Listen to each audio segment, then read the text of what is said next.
Hello മക്കളെ, 3 മാർക്കിന്റെ ഒരു ക്വസ്റ്റ്യൻ ആയിട്ടാണ് സാർ ഇന്ന് വന്നിട്ടുള്ളത്. ഇവിടെ നോക്കടാ, ആദ്യത്തെ 9 ടേമിന്റെ സമ്മ എന്ന് പറയുന്നത് 144 ആണെന്ന് ക്വസ്റ്റ്യനിൽ പറഞ്ഞിട്ടുണ്ട്. അടുത്ത 6 ടേമിന്റെ നെക്സ്റ്റ് 6 ടേമിന്റെ സം 231 ആണെന്ന് പറഞ്ഞിട്ടുണ്ട്. രണ്ടാമത്തെ സെന്റൻസ് ഞാൻ അവിടെ വെച്ചേക്കാണ് കേട്ടോ. ഇപ്പൊ നമ്മുടെ ക്വസ്റ്റ്യനിലേക്ക് സബ് ക്വസ്റ്റ്യൻ എയിലേക്ക് വരാൻ പോവാണ്. 5th ടേം കണ്ടുപിടിക്കാൻ പറഞ്ഞു. എടാ 5th ടേം കണ്ടുപിടിക്കാൻ പറഞ്ഞാൽ ഞാൻ ചോദിക്കട്ടെ, 9ന്റെ മിഡിൽ ടേം അല്ലേ നമ്മുടെ 5 എന്ന് പറയുന്നത്? സോ മിഡിൽ ടേം കണ്ടുപിടിക്കാനുള്ള ഇക്വേഷൻ എന്താടാ? Sum by number of terms. എന്താണ്? തുക ബൈ എണ്ണം. സം ആരാടാ? ഇവിടുത്തെ സം ആരാ? 144 അല്ലേ? By number of terms. എത്ര ആൾക്കാരുണ്ട്? 9 ആൾക്കാരല്ലത്. സോ 144നെ ഞാൻ 9 കൊണ്ട് ഡിവൈഡ് ചെയ്യുന്നു. എനിക്ക് ആൻസർ കിട്ടി. എന്താണ്? 16 എന്ന്. സോ 5th ടേം എത്രയാന്ന് കിട്ടി? 16 എന്ന് കിട്ടി. അടുത്തത് ഞാൻ 8th ടേമിലേക്ക് കണ്ടുപിടിക്കാൻ പോവാണ്. എടാ 8th ടേം എന്ന് പറയുമ്പോഴല്ലോ, നിങ്ങളൊന്ന് സൂക്ഷിച്ച് നോക്കിയേ.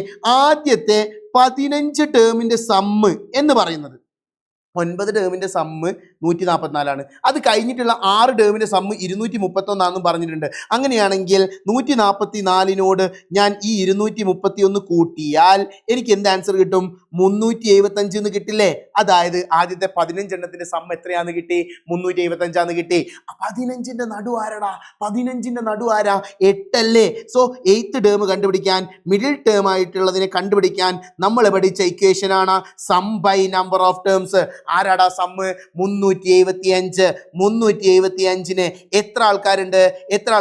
15 കൊണ്ട് ഞാൻ ഡിവൈഡ് ചെയ്യാണ്.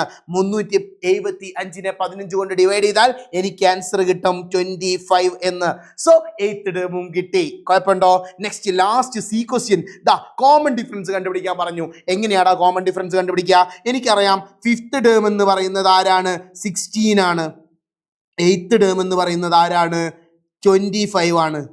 എങ്ങനെയാണ് കോമൺ ഡിഫറൻസ് കണ്ടുപിടിക്കുക? ബാപ്പച്ചി പറഞ്ഞിട്ടുണ്ട് കേരള കോണിന്ന്. എന്നാൽ വലത്തെ സൈഡ് ആദ്യം കൊണ്ട് കുറച്ച് 25 മൈനസ് 16 ഡിവൈഡഡ് ബൈ, പിന്നെ ഇടത്തെ സൈഡ് 8 മൈനസ് 5. നോക്കിയേ, 25ൽ നിന്നും 16 കുറച്ചാൽ 9 ഡിവൈഡഡ് ബൈ 8ൽ നിന്നും 5 കുറച്ചാൽ 3. 9ൽ എത്ര? 3 ഉണ്ടടാ. 9ൽ 3 ഉണ്ട്. സോ നമുക്ക് ആൻസർ കിട്ടി.